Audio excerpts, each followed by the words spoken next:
minha apatia. Druso enxugou-lhe o pranto, dirigiu-lhe palavras de consolo e carinho e recomendou no assistente recolhê-lo à enfermaria especializada e, em seguida, falou-nos, pensativo. Já sabemos o necessário para estabelecer um ponto de partida na tarefa assistencial. Tornaremos ao caso em momento oportuno. E acrescentou, cismativo, depois de longa pausa, que Jesus nos ampare. Não nos foi possível, contudo, aditar observações, porque um mensageiro vinha comunicar ao instrutor que uma caravana de recém-desencarnados estava prestes a chegar e acompanhamo-lo ao serviço que ele nomeou como sendo tarefa de inspeção. 4. Alguns recém-desencarnados. Atingiremos largo recinto construído à feição de um pátio interior de proporções corretas e amplas. Tive a ideia de penetrar em enorme átrio, algo semelhante a certas estações ferroviárias terrestres, porque nas acomodações marginais, caprichosamente dispostas, se encontravam dezenas de entidades em franca expectativa. A dizer verdade, não vi sinais de alegria completa em rosto algum. Os grupos variados, alguns deles em discreto entendimento, dividiam-se entre a preocupação e a tristeza. De passagem, podíamos ouvir diálogos diferentes. Em círculo reduzido, registramos frases como estas: acredita-se possa ela, agora, devotar-se à mudança justa. Dificilmente. Centralizou-se, por muito tempo, no descontrole da própria vida. Mais além, escutamos dos lábios de uma senhora que se dirigia a um rapaz de agoniado semblante: meu filho, guarde serenidade. Segundo informações do assistente Cláudio, seu pai não virá em condições de reconhecer-nos. Precisará muito tempo para retornar a si. Em trânsito, não assinalava senão alguns retalhos de conversação como esses. A certa altura, na praça em movimentação, Druso, generoso, confiou-nos aos cuidados de Silas, mencionando obrigações urgentes que lhe absorveriam a atenção. Encontrar-nos-íamos no dia seguinte, informou. A promessa gentil obrigou-me a considerar o aspecto do tempo. Pela sombra reinante, não poderíamos saber se era dia, se era noite. Por isso, o grande relógio, ali existente, com largo mostrador abrangendo as 24 horas, funcionou aos meus olhos como a bússola para o viajante, deixando-me perceber que estávamos em noite alta. Sons de campanas invisíveis cortavam agora o ar e, assinalando-nos a curiosidade, Silas esclareceu que a caravana-comboio penetraria no recinto em alguns minutos. Aproveitei os momentos para indagações que julguei necessárias. Que espécie de criaturas aguardávamos, ali? Recém-desencarnados em que condições? Como se organizaria a caravana-comboio? Vinha diariamente à instituição atendendo ao horário certo. O companheiro, que se dispusera a assistir-nos, informou que as entidades prestes a entrarem integravam uma equipe de 19 pessoas, acompanhadas por 10 servidores da casa, que lhes orientavam a excursão, tratando-se de recém-desencarnados em desequilíbrio mental, mas credores de imediata assistência, de vez que não se achavam em desesperação, nem se haviam comprometido de todo com as forças dominantes nas trevas.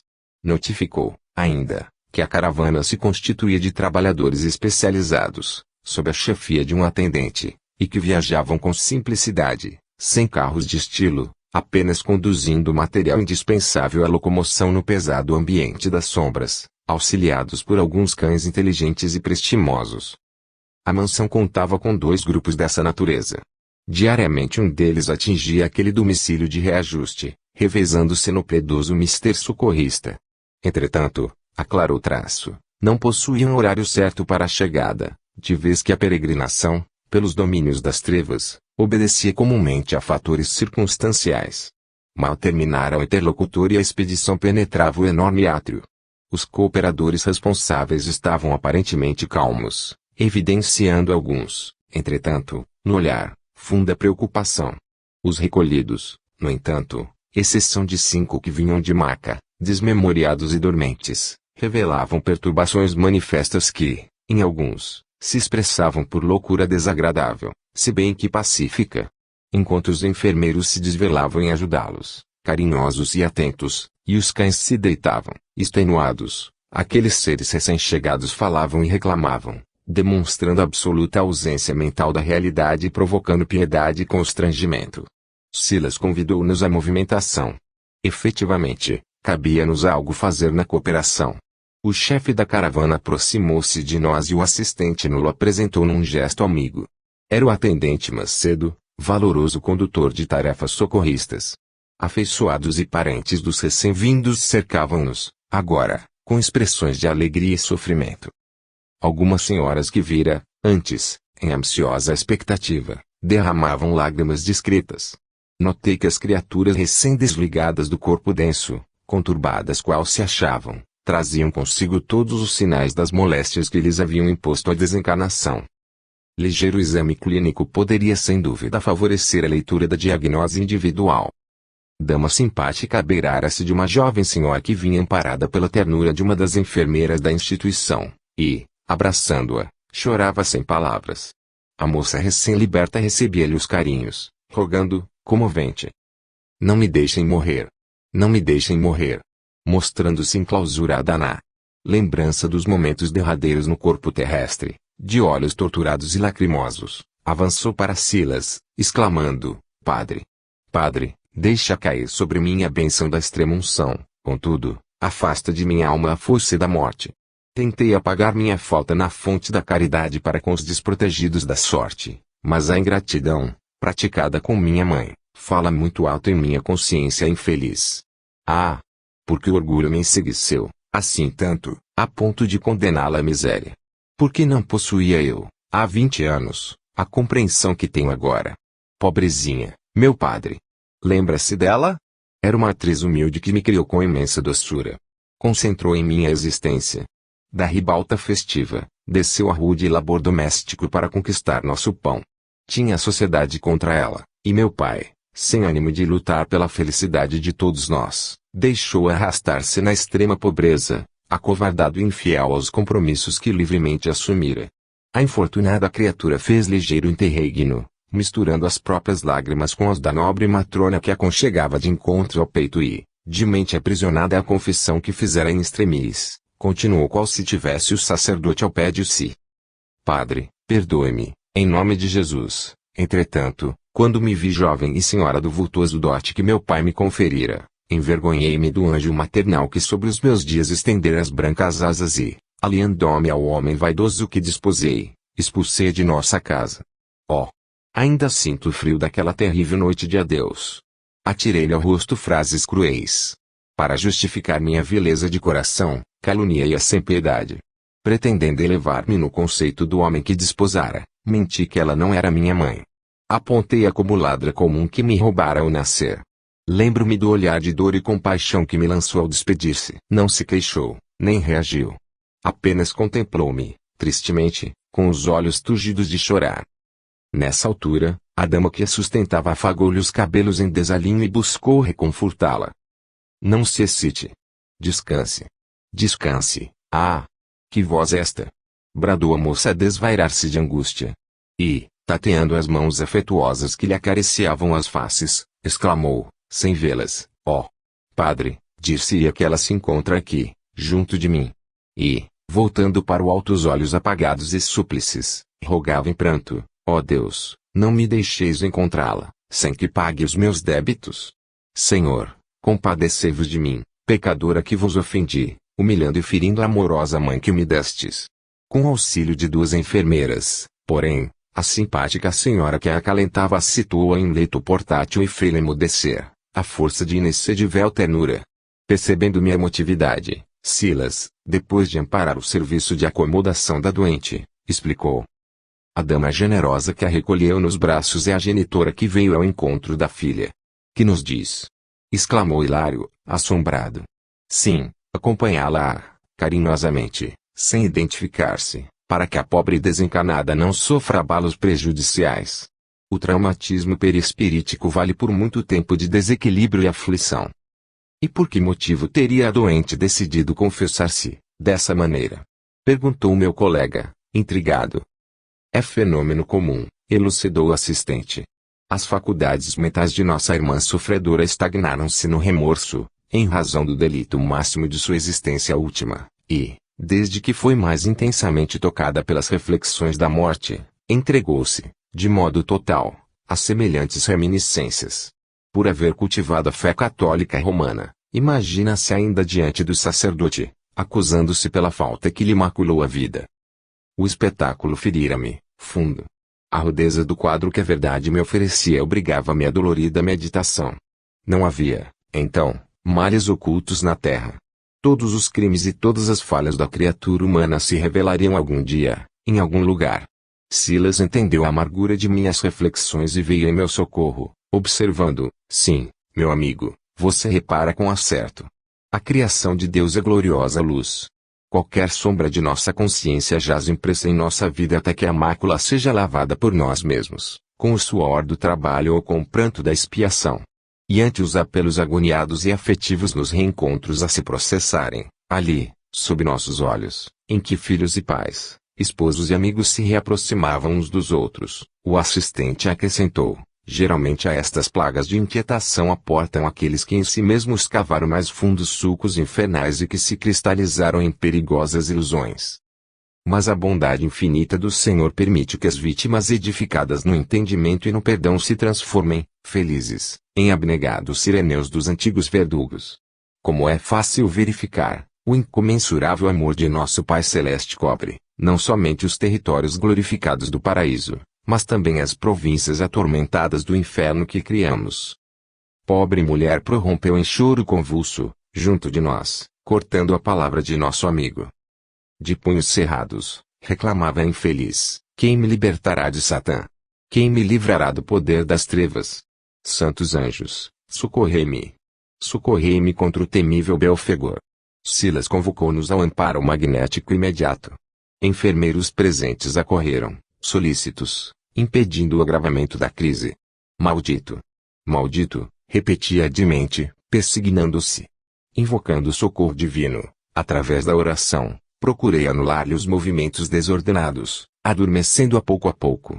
Asserenado o ambiente, convidou-nos Silas a sondar-lhe a mente conturbada, agora sob o império de profunda hipnose. Busquei pesquisar-lhe a desarmonia em rápido processo de análise mental, e verifiquei, espantado, que a pobre amiga era portadora de pensamentos horripilantes. Como que a se lhe enraizar no cérebro, via escapar-lhe do campo íntimo a figura animalesca de um homem agigantado, de longa cauda, com a fisionomia de um caprino degenerado, exibindo pés em forma de garras e ostentando 2 chifres, sentado numa cadeira tosca, qual se vivesse em perfeita simbiose com a infortunada criatura, em mútua imanização. Diante da minha pergunta silenciosa, o assistente informou: é um clichê mental, criado e nutrido por ela mesma. As ideias macabras da magia aviltante, quais sejam as da bruxaria e do demonismo que as igrejas denominadas cristãs propagam, a pretexto de combatê-los, mantendo crendices e superstições, ao preço de conjurações e exorcismos, geram imagens como esta, a se difundirem nos cérebros fracos e desprevenidos, estabelecendo epidemias de pavor alucinatório. As inteligências desencanadas, entregues à perversão, valem-se desses quadros mal contornados que a literatura feticista ou a pregação invigilante distribuem na terra, a mancheias, e imprimem-lhes temporária vitalidade, assim como um artista do lápis se aproveita dos debuxos de uma criança, tomando-os por base dos desenhos seguros com que passa a impressionar o ânimo infantil. O esclarecimento se me deparava como oportuna chave para a solução de muitos enigmas, no capítulo da obsessão, em que os doentes começam atormentando a si mesmos e acabam atormentados por seres que se afinam com o desequilíbrio que lhes é próprio. Hilário, que observava atentamente o duelo íntimo entre a enferma prostrada e a forma pensamento que se lhe superpunha à cabeça, falou comovido. Lembro-me de haver manuseado, há muitos anos, na terra, um livro da autoria de Colin de Plancy, aprovado pelo arcebispo de Paris, trazendo a descrição minuciosa de diversos demônios, e creio haver visto uma figura gravada nessa obra, semelhante à que temos sob nossa direta observação. Silas adiantou, confirmando: isso mesmo. É o demônio Belfegor, segundo as anotações de Jean Eyre, que imprevidentes autoridades da Igreja permitiram se espalhasse nos círculos católicos. Conhecemos o livro a que se refere. Tem criado empecilhos tremendos a milhares de criaturas que inadvertidamente acolhem tais símbolos de Satanás, oferecendo-os a espíritos bestializados que os aproveitam para formar terríveis processos de fascinação e possessão. Refletia quanto ao problema dos moldes mentais na vida de cada um de nós, quando o assistente, certo me surpreendendo a indagação, acentuou bem-humorado: aqui, É fácil reconhecer que cada coração edifica o inferno em que se aprisiona, de acordo com as próprias obras. Assim, temos conosco os diabos que desejamos, segundo o figurino escolhido modelado por nós mesmos. O serviço assistencial, porém, exigia cautelosa atenção e, por isso, removemos a enferma para o aposento limpo e bem posto que a esperava. Decorridos alguns minutos, voltamos ao átrio, então descongestionado e silencioso. Apenas algumas sentinelas da noite velavam, infatigáveis e atentas. Os tormentos entrevistos compeliam-me a pensar. Muito já estudará acerca de pensamento e fixação mental, todavia, a angústia daquelas almas recém-desencarnadas me fundia compaixão e quase terror. Confiei ao amigo que nos acompanhava, bondoso, a indefinível tortura de que me via objeto e o assistente esclareceu com sabedoria. Em verdade, estamos ainda longe de conhecer todo o poder criador e aglutinante encerrado no pensamento puro e simples, e, em razão disso, tudo devemos fazer por libertar os entes humanos de todas as expressões perturbadoras da vida íntima. Tudo o que nos escraviza é a ignorância e a miséria, a preguiça e o egoísmo, a crueldade e o crime é fortalecimento da treva contra a luz e do inferno contra o céu. E talvez porque desejasse ardentemente mais alguma anotação, em torno do transcendente assunto, Silas ajuntou, recorda-se de haver lido alguma memória, alusiva às primeiras experiências de Marconi, nos albores do telégrafo sem fio. Sim, respondi lembro-me de que o sábio, ainda muito jovem, se consagrou ao estudo das observações de Henrik Hertz, o grande engenheiro alemão que realizou importantes experiências sobre as ondulações elétricas, comprovando as teorias da identidade da transmissão entre a eletricidade, a luz e o calor irradiante. E sei que, certa feita, tomando-lhe o oscilador e conjugando-o com a antena de Popov e com o receptor de Branly, no jardim da casa paterna, conseguiu transmitir sem fio os sinais do alfabeto Morse. Mas, que tem isso a ver com o pensamento? O assistente sorriu e falou, a referência é significativa para as nossas considerações. Além dela, volvamos à televisão, uma das maravilhas da atualidade terrestre. E acrescentou, reporto-me ao assunto para lembrar que na radiofonia e na televisão os elétrons que carregam as modulações da palavra e os elementos da imagem se deslocam no espaço com velocidade igual à da luz, ou seja, a 300.000 km por segundo. Ora, num só local podem funcionar um posto de emissão e outro de recepção, compreendendo-se que, num segundo, as palavras e as imagens podem ser irradiadas e captadas, simultaneamente, depois de atravessarem imensos domínios do espaço, em fração infinitesimal de tempo. Imaginemos agora o pensamento, força viva e atuante, cuja velocidade supera a da luz. Emitido por nós, volta inevitavelmente a nós mesmos, compelindo-nos a viver, de maneira espontânea, em sua onda de formas criadoras, que naturalmente se nos fixam no espírito quando alimentadas pelo combustível de nosso desejo ou de nossa atenção. Daí, a necessidade imperiosa de nos situarmos nos ideais mais nobres e nos propósitos mais puros da vida, porque energia, atrai energias da mesma natureza, e, quando estacionários na viciação ou na sombra, as forças mentais que exteriorizamos retornam ao nosso espírito, reanimadas e intensificadas pelos elementos que com elas se harmonizam, engrossando, dessa forma, as grades da prisão em que nos detemos irrefletidamente, convertendo-se-nos a alma num mundo fechado, em que as vozes e os quadros de nossos próprios pensamentos, acrescidos pelas sugestões daqueles que se ajustam ao nosso modo de ser, nos impõem reiteradas alucinações, anulando-nos, de modo temporário, os sentidos sutis. E, depois de ligeira pausa, concluiu, eis porque, efetuada a supressão do corpo somático, no fenômeno vulgar da morte, a criatura desencarnada, movimentando-se num veículo mais plástico e influenciável, pode permanecer longo tempo sob o cativeiro de suas criações menos construtivas, detendo-se em largas faixas de sofrimento e ilusão com aqueles que lhe vivem os mesmos enganos e pesadelos. A explicação não podia ser mais clara. Calamo-nos, Hilário e eu, dominados por igual sentimento de respeito e reflexão. Silas percebeu-nos atitude interior e generosamente convidou-nos ao descanso em que, por algumas horas, conseguiríamos repousar pensar. 5. Almas enfermiças. Fim do repouso a que nos dedicáramos, Silas, por inspiração do dirigente da casa, veio convidar-nos a rápido passeio pelos arredores. Druso, aliás, com semelhante lembrete, atendia-nos ao propósito de algo estudar sobre os princípios de causa e efeito, nas criaturas recém-desencarnadas.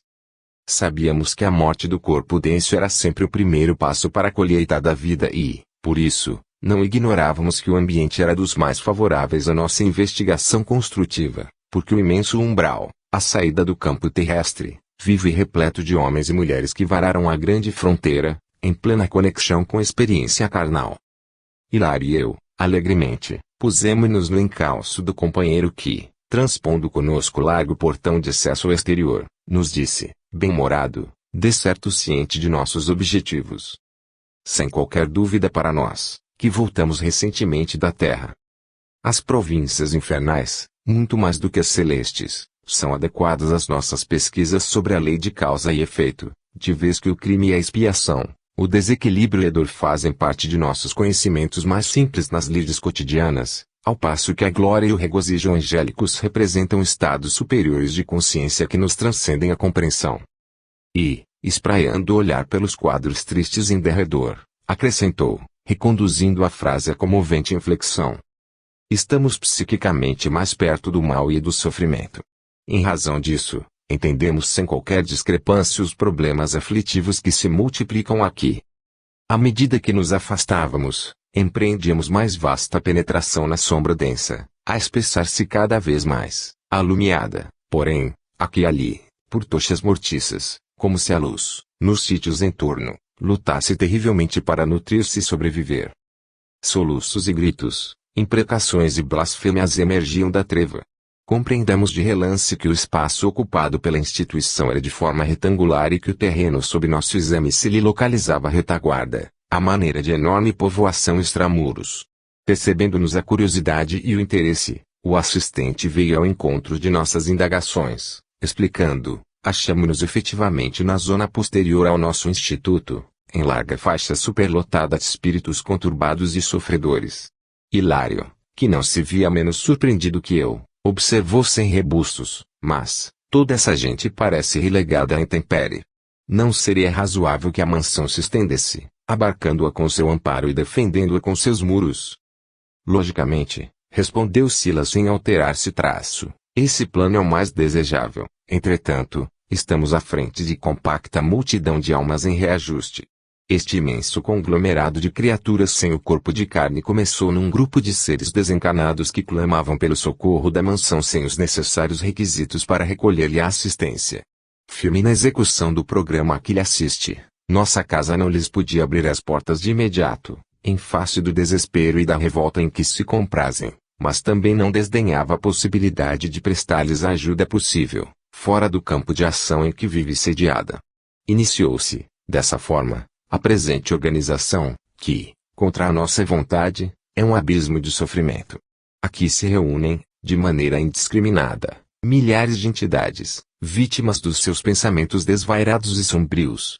Quando superam a crise de perturbação ou de angústia de que são portadoras, o que pode perdurar por dias, meses ou anos, são trazidas à nossa instituição que, tanto quanto possível, evita abrir-se as consciências ainda positivamente encravadas na revolta sistemática.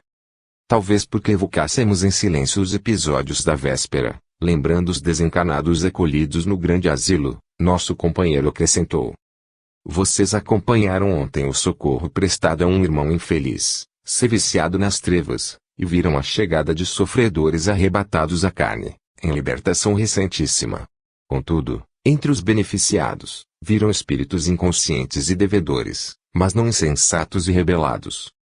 Ante esta observação que, de alguma sorte, nos acerenava a mente inquieta, Hilário indagou: e este ambiente, assim tumultuado pelo infortúnio, conta com o amparo de que necessita? Sim, aclarou nosso amigo Traço, muitas criaturas recuperadas na mansão aceitam aqui preciosas tarefas de auxílio, incumbindo-se da assistência fraterna, em largos setores desta região torturada. Melhoradas lá, trazem para aqui as bênçãos recolhidas, transformando-se em valiosos elementos de serviço de ligação.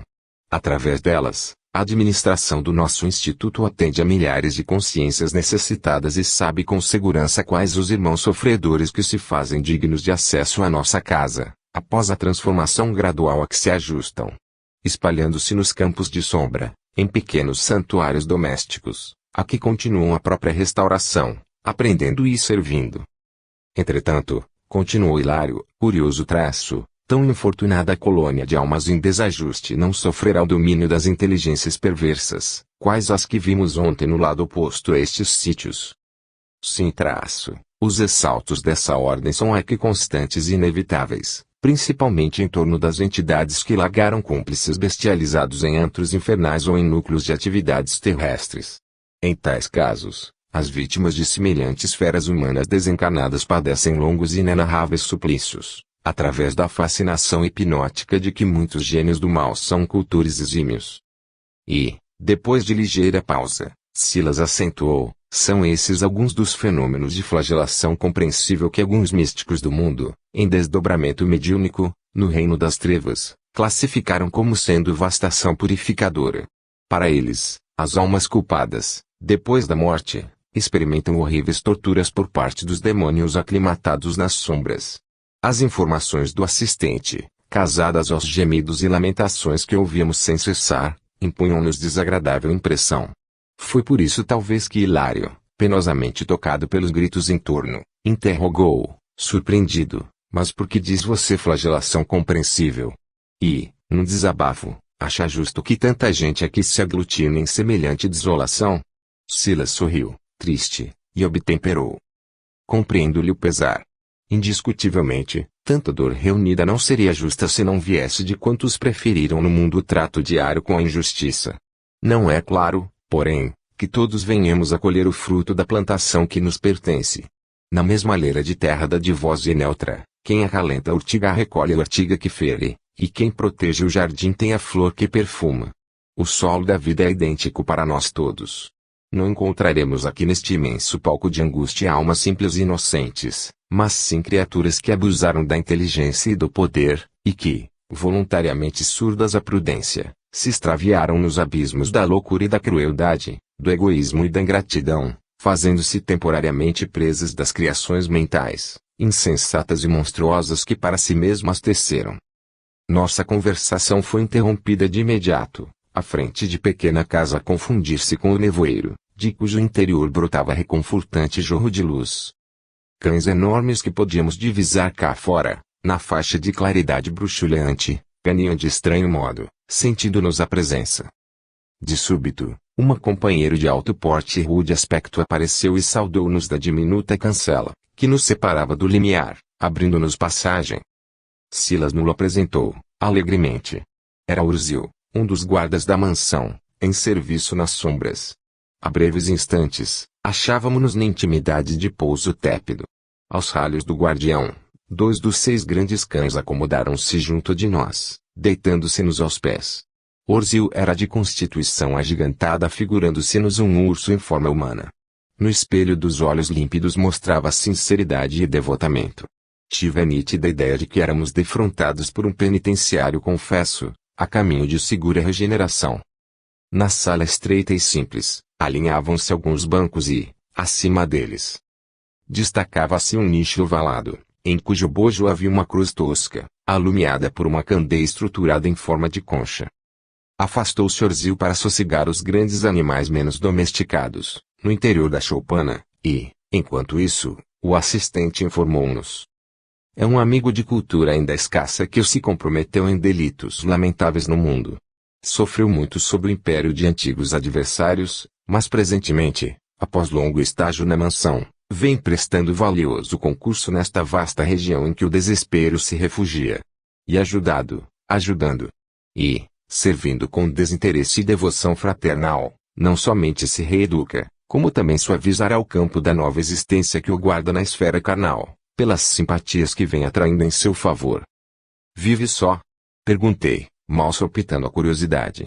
Dedica-se a meditações e estudos de natureza pessoal, comentou Silas, paciente traço, mas, como acontece a muitos outros auxiliares, tem consigo algumas celas ocupadas por entidades em tratamento, prestes a serem recebidas em nossa instituição. Nesse ponto do entendimento, Urzil voltou até nós e o assistente interpelou-o, com bondade, como passamos de serviço. Muito trabalho, chefe, respondeu ele, humilde.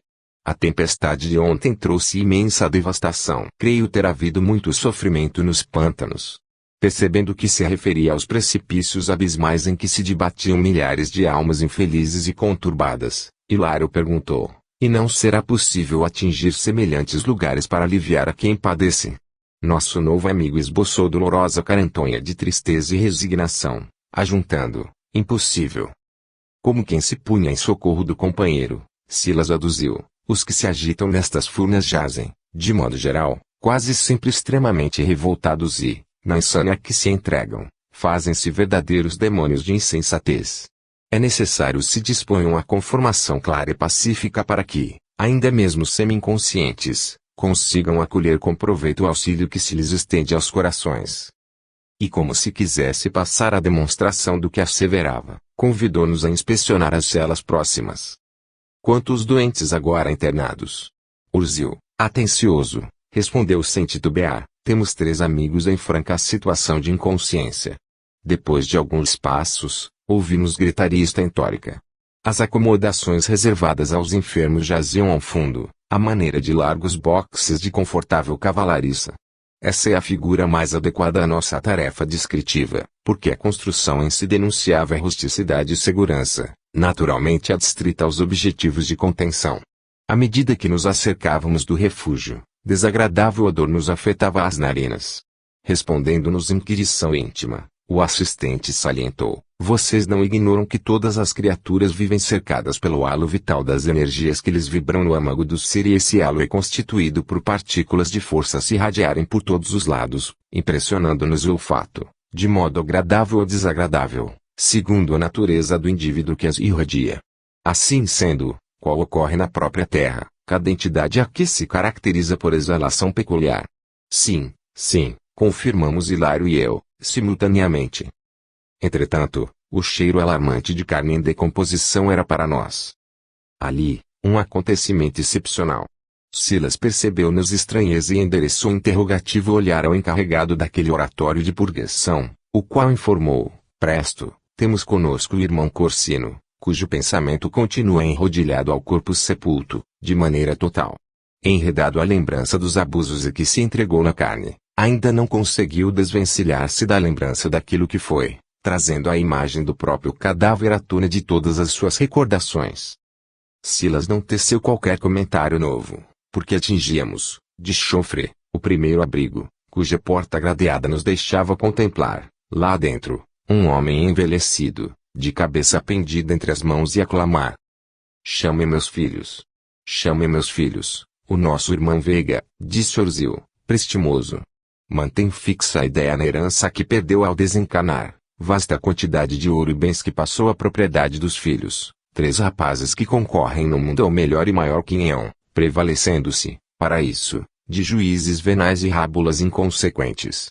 Acostados agora aos varais da porta, Silas recomendou-nos observar com atenção mais detida o ambiente que formava a psicosfera do enfermo.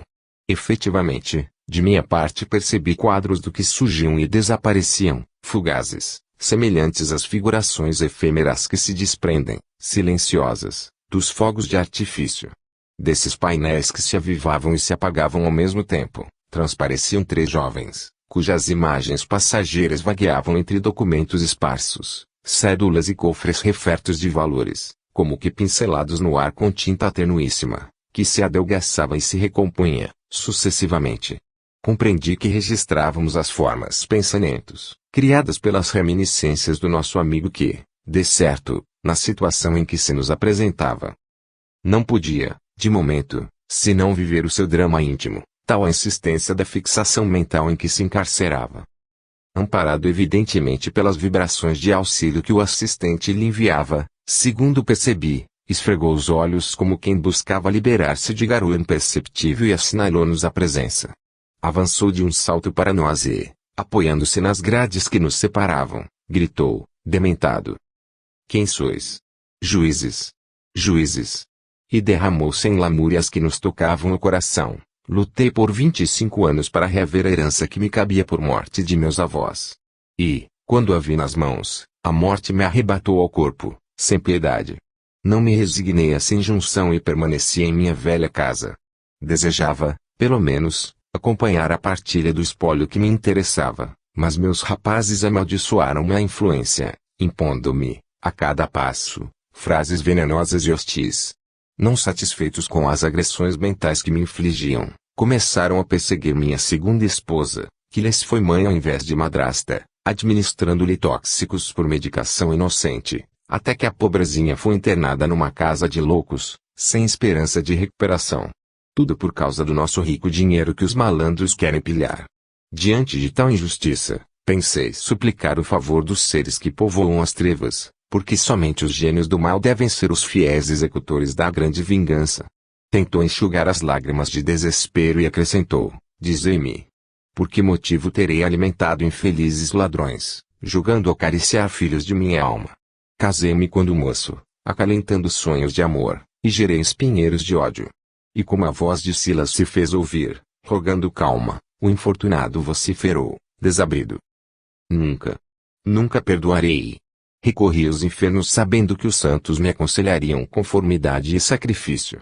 Quero que os demônios torturem meus filhos, tanto quanto meus filhos me torturam. Transformando o choro convulso em gargalhadas estridentes, passou, a bradar. Meu dinheiro, exijo meu dinheiro. O assistente voltou-se para Orzil e considerou, compadecido, sim, por agora a situação de nosso amigo é demasiado complexa. Não pode ausentar-se da grade, sem prejuízo. Deixamos o doente, imprecando contra nós, de punhos cerrados, e aberamo-nos de outra cela. Ante a palavra de Silas, que nos recomendava observar o quadro em foco, fitamos o novo enfermo, um homem profundamente triste, sentado ao fundo da prisão, de cabeça pendida entre as mãos e de olhos fixos em parede próxima. Seguindo-lhe a atenção no ponto que concentrava os seus raios visuais, a modo de espelho invisível retratando-lhe o próprio pensamento, vimos larga a tela viva em que se destacava enluarada a rua de grande cidade, e, na rua, conseguimos distingui-lo no volante de um carro, perseguindo um transeunte bêbado, até matá-lo, sem compaixão. Achávamos-nos diante de um homicida preso a constrangedores quadros mentais que o encerravam em punitivas recordações. Notava-se-lhe a intraduzível angústia, entre o remorso e o arrependimento. A leve chamado de Silas, despertou como fera roubada a quietação do sono. Instintivamente precipitou-se sobre nós, num salto espetaculoso que a enxovia conteve, e bramiu, não há testemunhas. Não há testemunhas. Não fui eu quem atropelou o infeliz. Não obstante o odiasse com razão. Que pretendem de mim? Denunciar-me. Covardes. Espreitavam, então, a rua morta. Não respondemos. Silas, após fitá-lo, compadecido, falou, deixemo-lo. Está completamente enleado às recordações do crime que cometeu, querendo continuar, depois da morte, a escarnecer da justiça. Hilário, estupefato, interferiu, ponderando. Naquele doente que vimos, cercado pela figura de 3 mancebos, e neste companheiro que contempla uma cena de morte. Nosso amigo apreendeu-lhe o pensamento e completou-lhe a anotação, asseverando, vimos 2 irmãos infelizes, vivendo entre as imagens mantidas por eles mesmos, através da força mental com que as alimentam. Nesse instante, alcançávamos o 3º cubículo, em que um homem feridento esvurmava as feias chagas, usando as próprias unhas. A atmosfera francamente pestilencial exigia enorme disciplina contra a eclosão de nossas náuseas. Assinalando-nos a presença, avançou para nós, clamando amargamente, compadecei-vos de mim. Sois médicos. Atendei-me por amor de Deus. Vede os detritos em que me apoio. Voltei-me, de imediato, para o chão, seguindo-lhe os gestos, e notei, efetivamente, que o misério se movimentava num montão de sujeira, coberto por filetes de sangue podre.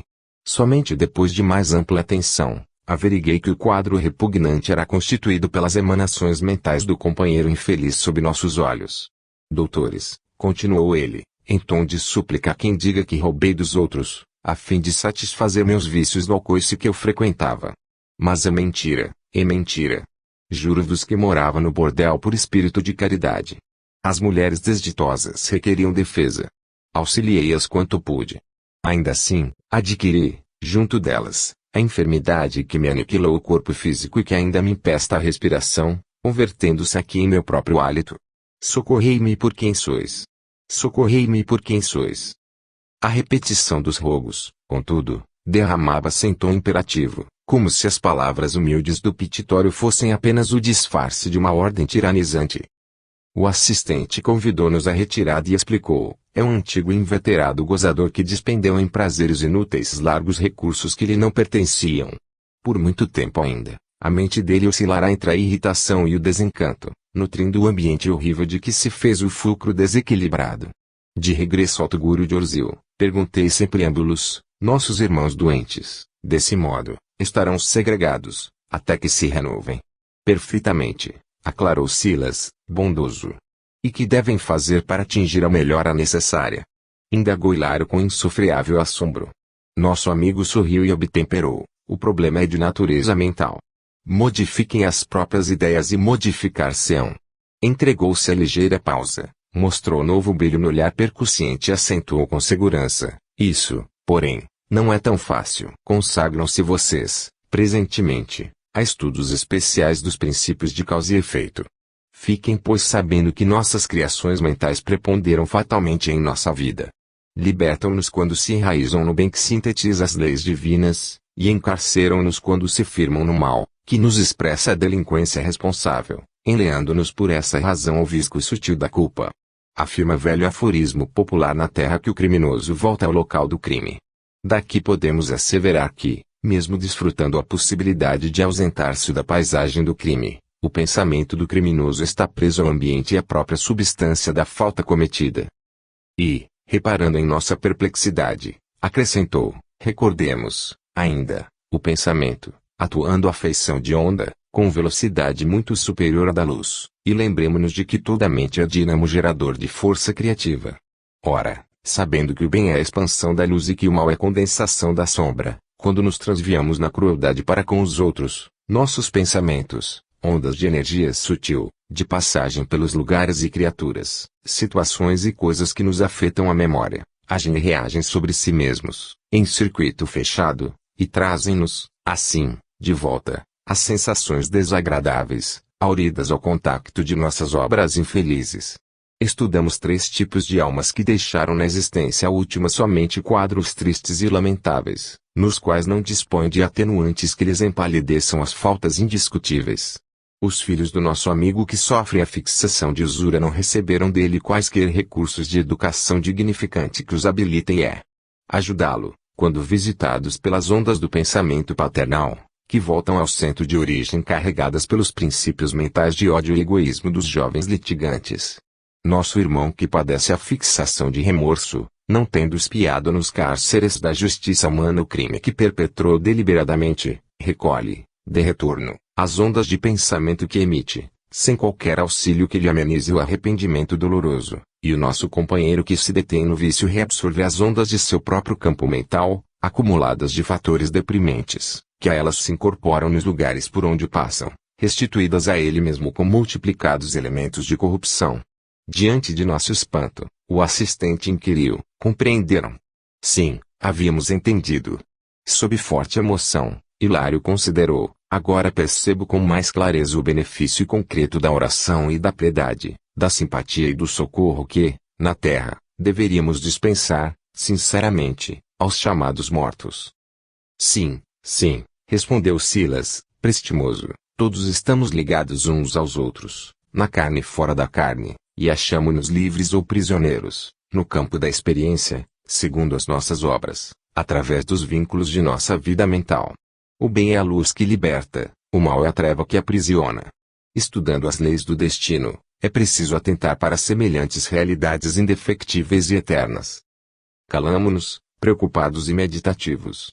Em razão disso, nosso regresso à mansão, depois de breve repouso na choupana de Orzil, foi consagrado à meditação e ao silêncio, em torno das preciosas lições colhidas. 6. No círculo de oração. Na terceira noite de nossa permanência na casa, o instrutor Deroso convidou-nos para o círculo de oração. Silas explicava-nos, generoso, que teríamos oportunidade para interessantes estudos. O serviço da prece em conjunto, 2 vezes por semana, era realizado na mansão em local próprio e, no decurso das atividades que lhe eram afetas, materializavam-se, habitualmente, um ou outro dos orientadores que, de esferas mais altas, superintendiam a instituição, Nessas ocasiões, Drus e os assessores mais responsáveis recolhiam ordens e instruções variadas, atinentes aos numerosos processos de serviço em movimento. Questões eram respondidas, providências de trabalho eram, com segurança, indicadas. E, de certo, mesmo nós, adventícios no estabelecimento, poderíamos apresentar qualquer dúvida ou indagação para esclarecimento oportuno. Regozijei-me. Hilário, algo preocupado, inquiriu se devíamos obedecer a algum programa especial, informando o assistente que nos cabia apenas manter no santuário próximo o coração e a mente escoimados de quaisquer ideias ou sentimentos indignos da reverência e da confiança que nos compete dedicar à providência divina e incompatíveis com a fraternidade que devemos sinceramente uns aos outros. Vali-me de alguns instantes rápidos e roguei a inspiração de Jesus para que a minha presença não fosse motivo de perturbação no ambiente amigo que se propunha acolher-nos. Logo após, seguindo o companheiro, Hilário e eu tivemos acesso a uma sala simples, em que Druso nos recebeu, sorridente e bondoso. Vasta mesa, ladeada de poltronas modestas em que se acomodavam 10 pessoas simpáticas, 7 mulheres e 3 homens, apresentava a cabeceira ampla, pondo em destaque a grande poltrona em que o diretor da casa se sentaria. Do outro lado, à nossa frente, surgia a larga tela translúcida, medindo aproximadamente 6 metros quadrados. Fora do círculo de pessoas que evidentemente emprestariam cooperação mais ampla à tarefa em perspectiva, achavam-se 3 assistentes, 5 enfermeiros, 2 senhoras de aspecto humilde, Silas e nós. Dispunhamos, ainda, de tempo para conversação edificante e discreta. Aproveitei o ensejo para indagar do prestimoso amigo quanto às funções dos 10 companheiros que se formalizavam, em derredor do chefe da casa, como a lhe robustecerem em pensamento. Silas não se fez rogado e aclarou, de pronto, são amigos nossos que aprimoraram condições mediúnicas favoráveis à realização dos serviços a se desdobrarem aqui. Colaboram com fluidos vitais e elementos radiantes, altamente sublimados, de que os nossos instrutores se servem com eficiência para se manifestarem.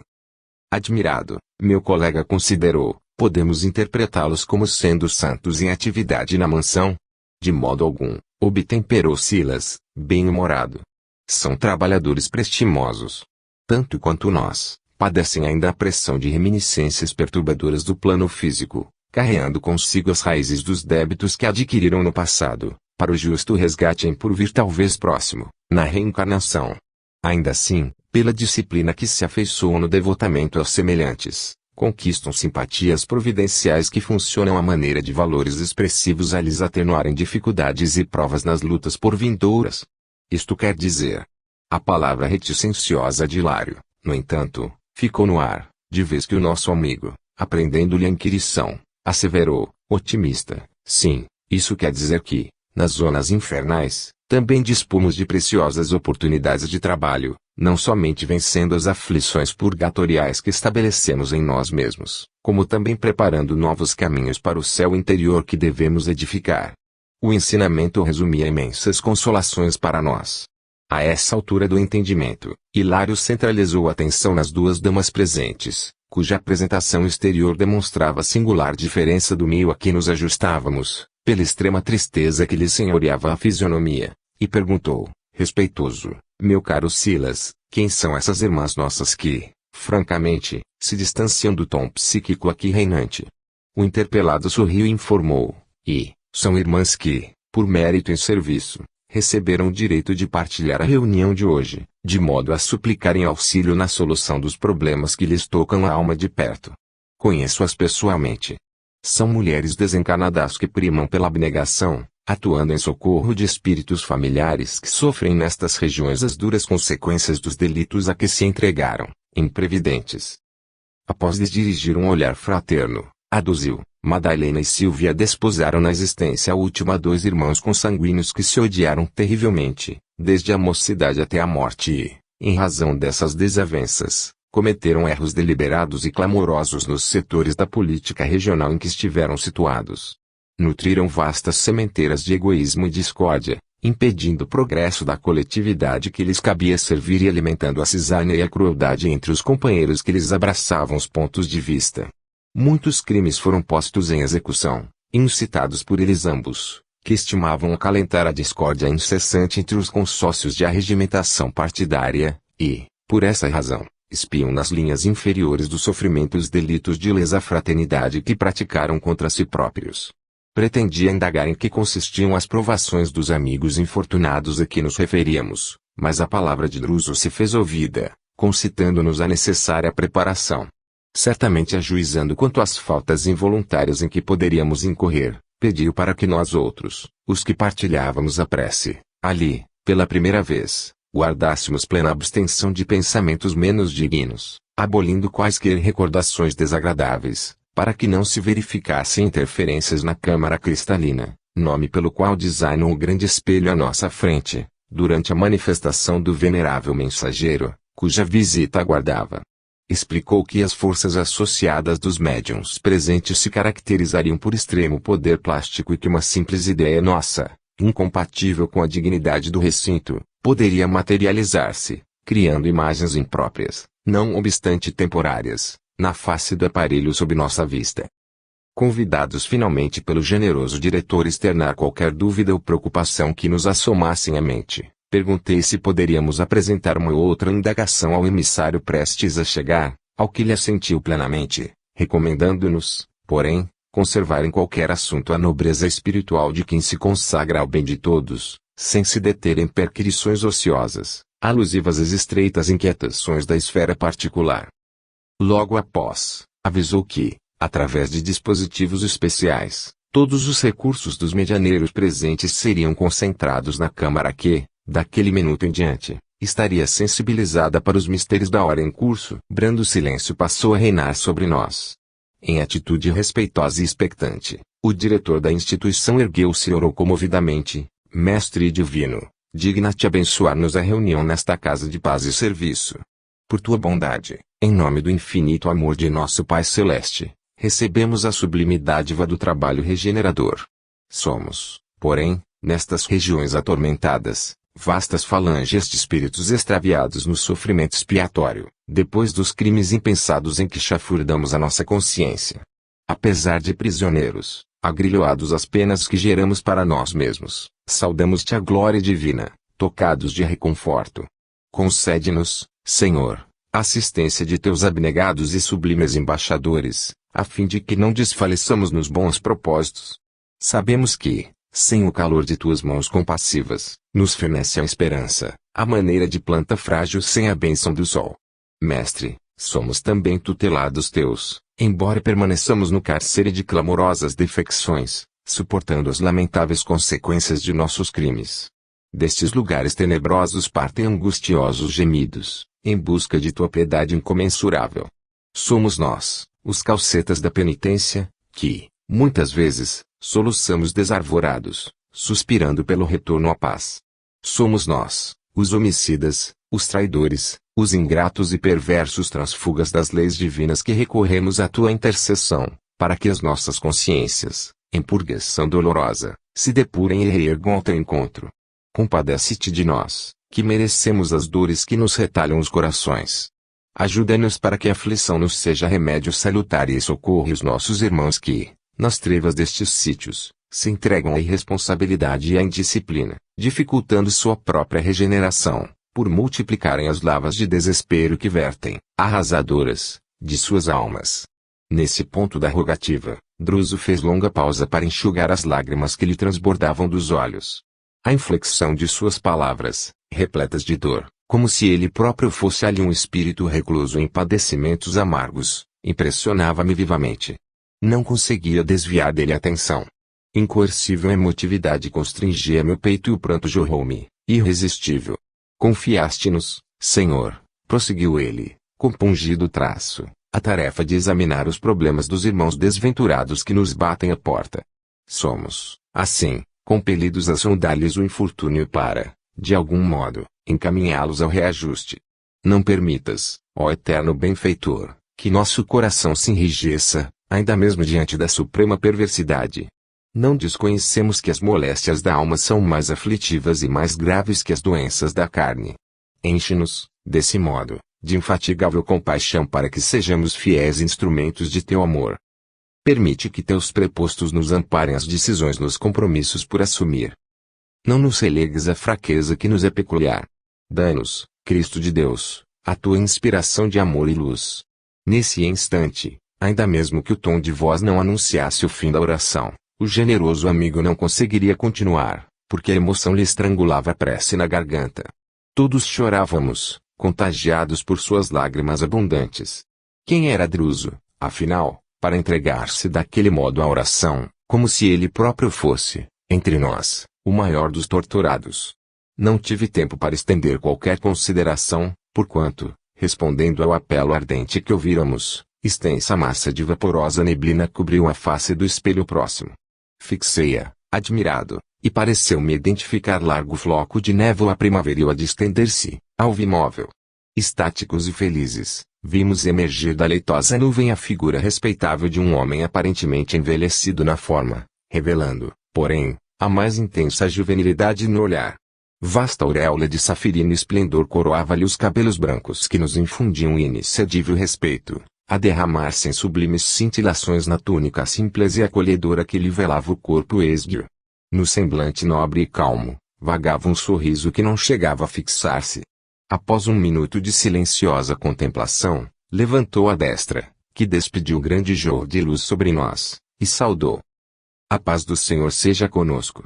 Havia tanta doçura e tanta energia, tanto carinho e tanta autoridade naquela voz, que procurei manter o melhor governo das emoções para não cair de joelhos.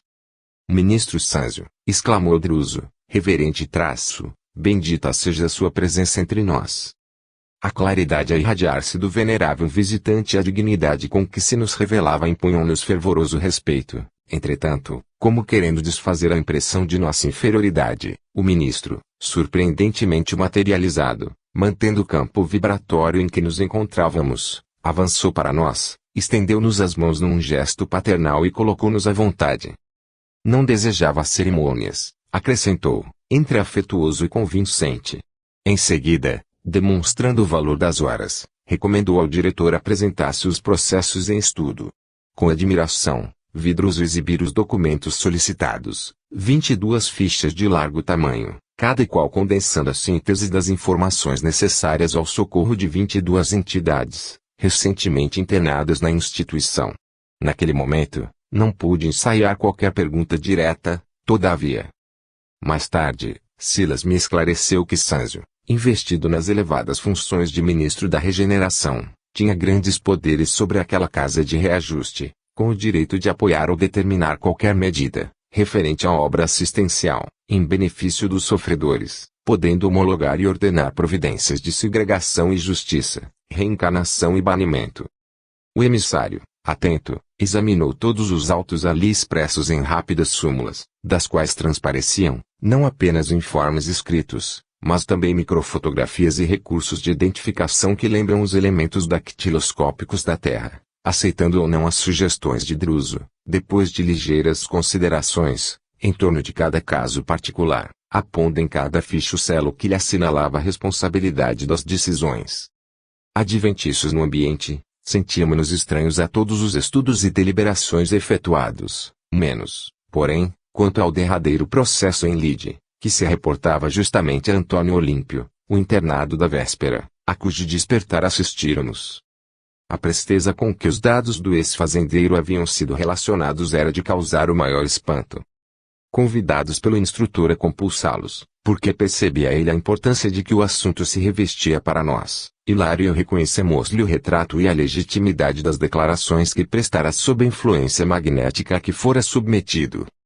Interessando-nos vivamente pela solução do problema, ouvimos a palavra do ministro, que concordava com o parecer da casa quanto à conveniência de socorro imediato ao irmão e feliz e breve reencarnação dele no círculo em que delinquira, a fim de restituir, aos irmãos espoliados, os sítios de que haviam sido expulsos.